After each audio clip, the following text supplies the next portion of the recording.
আসসালামু আলাইকুম বন্ধুরা। তো আপনারা যারা টাইগার মুরগি ডিমের জন্য পালতে চান, তারা কি খিলাবেন বা মাংসের জন্য যেটার জন্য পালেন না কেন, এই এক ভিডিওতে সব বলে যাবেন কি কি খাবার দিবেন।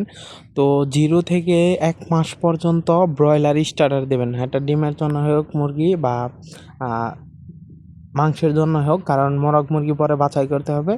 তো 1 মাস প্রথম মাস খিলাবেন ব্রয়লার স্টার্টার, এবং পরের মাস খিলাবেন ব্রয়লার গ্রোয়ার। এটা হচ্ছে ব্রয়লার গ্রোয়ার খাবার, এই যে দেখেন।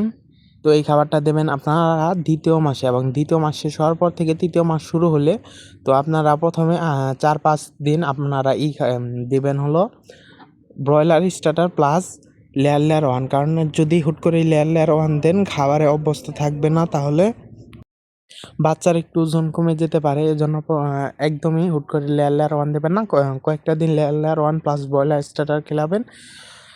তো এটা গেল আপনার, এটা আপনার একদম ডিম পাড়া পর্যন্ত, মানে ওই 10 দিন আপনার layer one plus broiler starter দেওয়ার পর থেকে আপনারা শুধু দেবেন লেয়ার ওয়ান।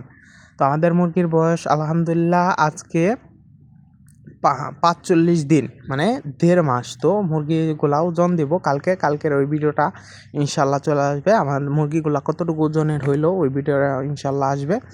তো এভাবে আমি আমার এই মুরগিগুলা কিন্তু ডিমের জন্য তৈরি করব। এখানে কিছু আমাদের বাচ্চা উঠছিল 61টা, সেখান থেকে এখন দেশি প্লাস মুরগি আছে হলো 45টার মতো আছে। তো এই পাত্রে দেখতে পাচ্ছেন আমরা layer one plus broiler starter দিছি খাবারের জন্য। তো আমরা আর 1 সপ্তাহ পর থেকে ইনশাল্লাহ শুধু লেয়ার ওয়ান দিব। ভিডিওটি ভালো লাগলে লাইক করে চ্যানেলটি সাবস্ক্রাইব করে যান। ধন্যবাদ সবাইকে। আসসালামু আলাইকুম।